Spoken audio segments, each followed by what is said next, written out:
அண்டம் முழுதும் ஒன்றினுள் அடக்கம், அதுவே ஆணைமுகமெனும் ஓங்கார விளக்கம். சுழலும் கோள்கள் அவன் சொல் கேட்கும், அவனை தொழுதால் போதும் நல்லதே நடக்கும். ஆணைமுகனை தொழுதால் நவக்கிரகங்களும் மகிழும், நல்லதே நடக்கும், நல்லதே நடக்கும்.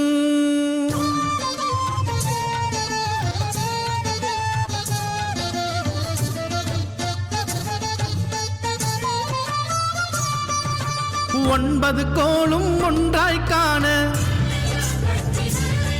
அங்கு கற்பகம் என்னும் கடவுளின் மெய்யில்